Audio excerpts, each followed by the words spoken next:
안녕하십니까. 스피치가 스펙을 이긴다의 저자 공미정입니다. 울지마 톤즈에서 부활까지 우리는 이태석입니다. 구수한 즈음.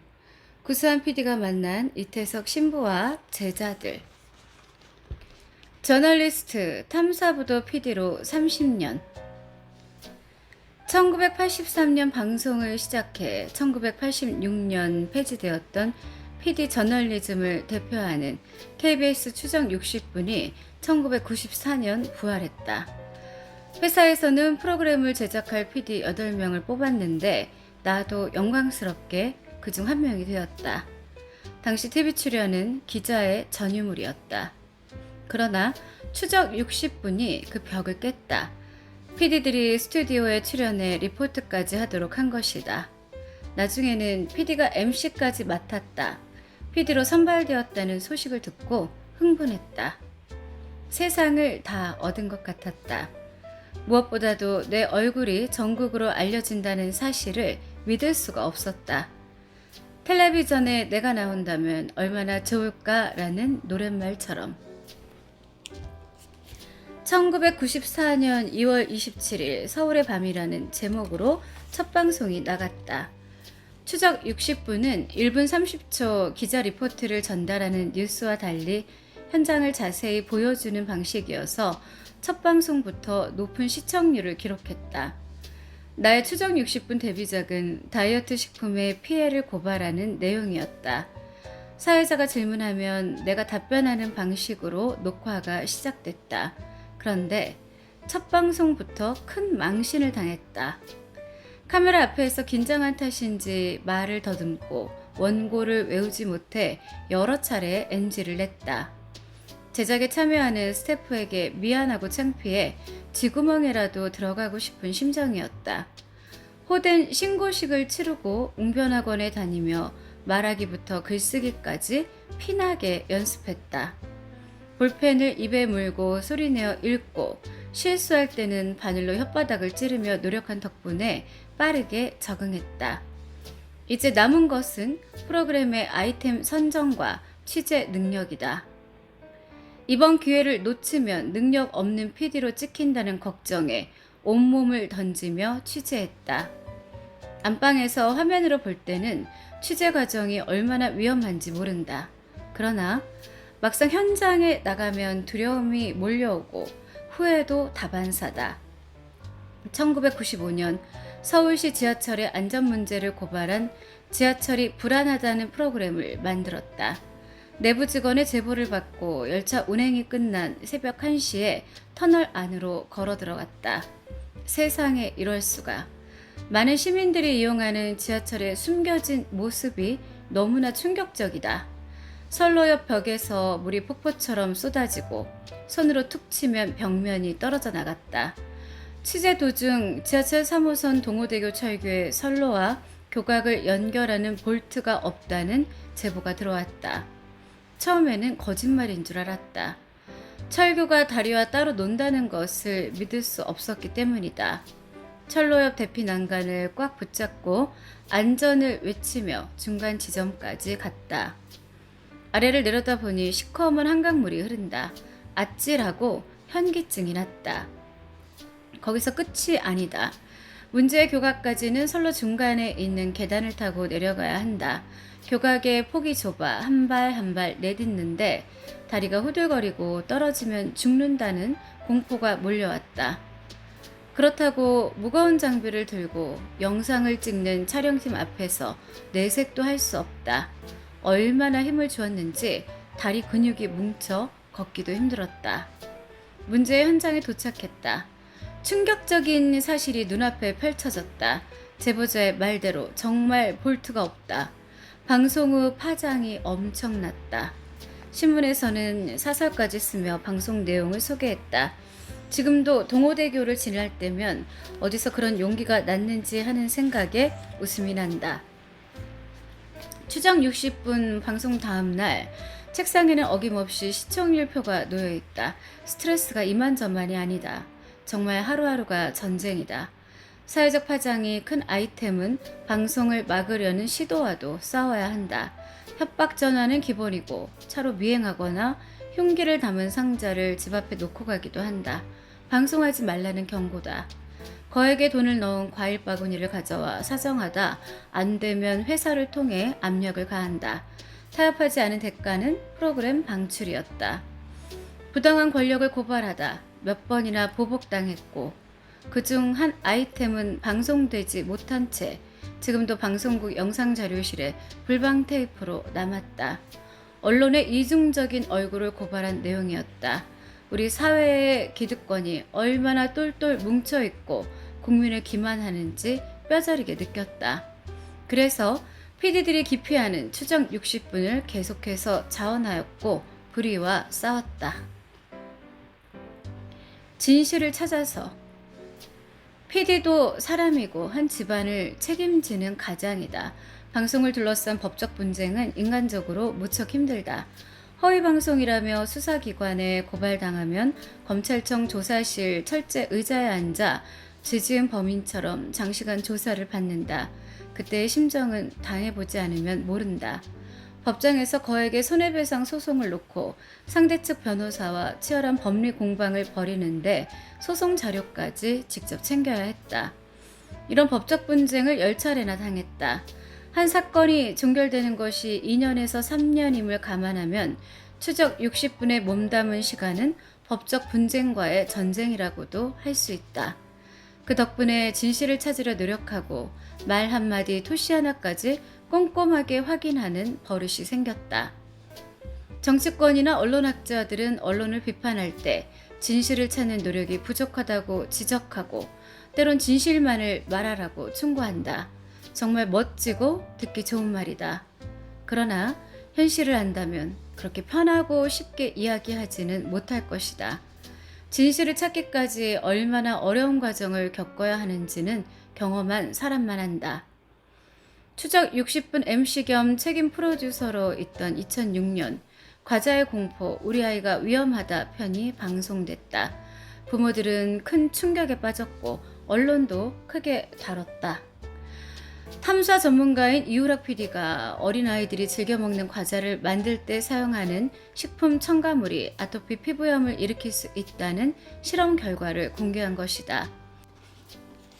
방송이 나가자 제과업계가 믿을 수 없다며 반발한다. 그래서 공동 실험을 제안하고 후속 방송에 소개하겠다고 약속했다.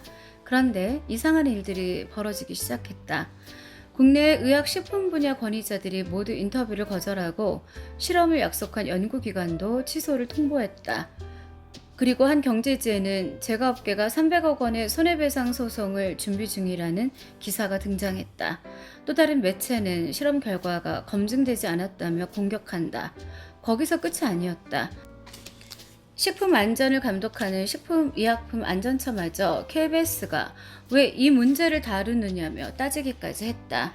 기업, 전문가, 언론, 정보기관이 조직적으로 나선 것이다.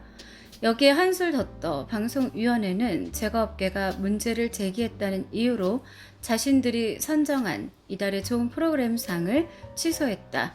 그래서 영어를 잘하는 우영경 PD를 투입해 해외 논문을 찾도록 부탁했다.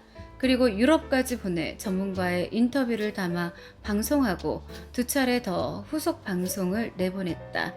이렇듯 집요하게 후속편을 제작한 것은 중도에 그만둘 경우 후배 PD들에게 마음의 상처가 될 수 있다는 걱정과 우리 아이들의 건강 문제를 외국 전문가의 입을 빌려 방송을 제작하는 현실이 부끄럽고 화가 났기 때문이다.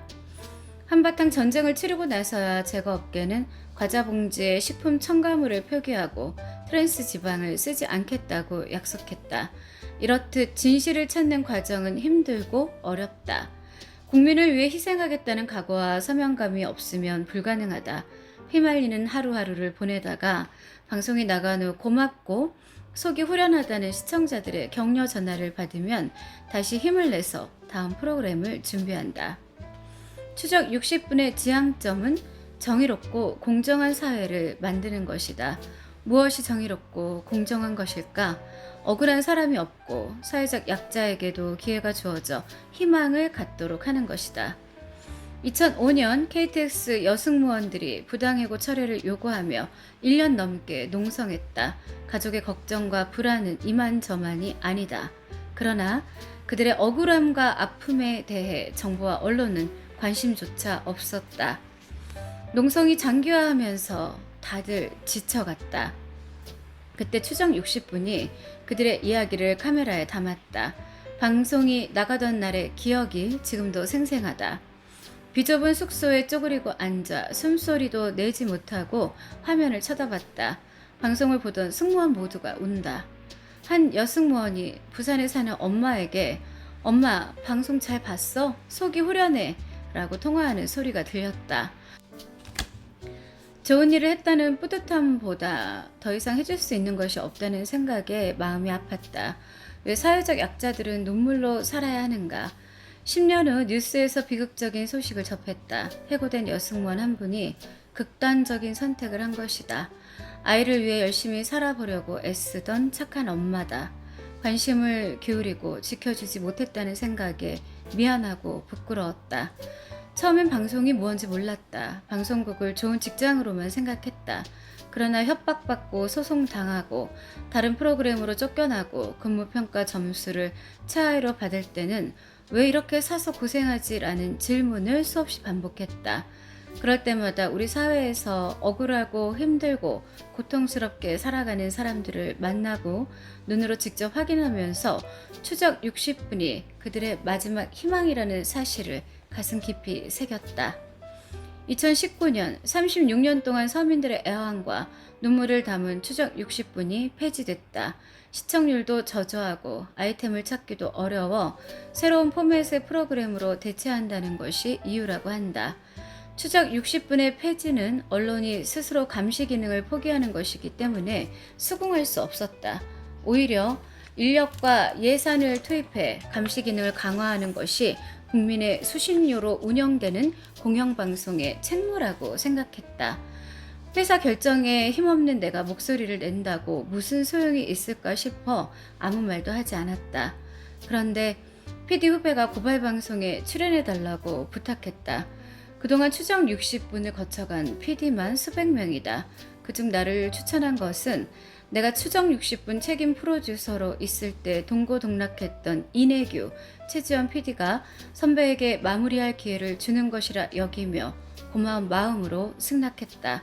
녹화가 있던 날 무대 앞에는 그동안 방송에 출연한 주인공들이 앉아 있었다. 무대에 올라 카메라 앞에 섰다. 지난 시간들이 생각났다. 결국 이야기 도중에 나도 모르게 울컥하면서 울고 말았다. 녹화가 중단됐다. 잠시 후 떨리는 목소리로 마지막 인사를 했다. 추정 60분은 역사를 기록하는 역할을 해왔는데 오늘 역사의 기록으로 남게 됐습니다. 수많은 PD들의 땀과 노력으로 지켜왔던 프로그램이기에 아쉽고 안타깝습니다. 그러나 추정 60분이 가난하고 억울한 사람들의 친구였던 사실만큼은 잊지 말아 주십시오. 저널리스트 지망생께 선배로서 꼭 전하고 싶은 말이 있습니다. 저널리스트는 권력이 아니라 국민을 위해 봉사하는 직업입니다. 봉사는 희생과 노력이 뒤따라야 한다는 것을 꼭 기억해 주었으면 합니다. 한지수 씨. 나 다음 순서로 2009년 살인 누명을 쓰고 중남미 온두라스의 감옥에서 억울한 옥살이를 하다 추정 60분 방송의 도움으로 자유의 몸이 된 한지수 씨가 무대에 올라왔다. 그녀는 스킨스쿠버 다이빙 강사 자격증을 따기 위해 온두라스에 머물다가 네덜란드 여성의 죽음을 목격했다는 이유로 살인범으로 몰렸다. 결국 살인 혐의로 징역 30년이 구형됐다.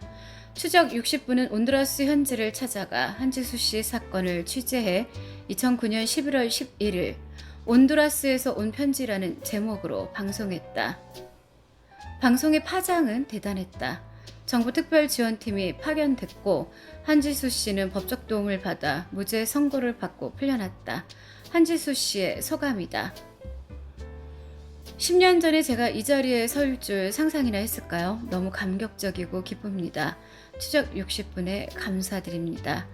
조금 전 구수한 PD님께서 KTX 여승무원의 사례를 소개하며 울컥하고 더 도와주지 못해 미안하다고 말씀하셨어요.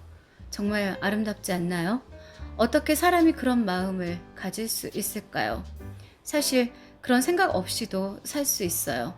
우리의 마음 안에 있는 작은 불씨를 알려주는 것 같아요.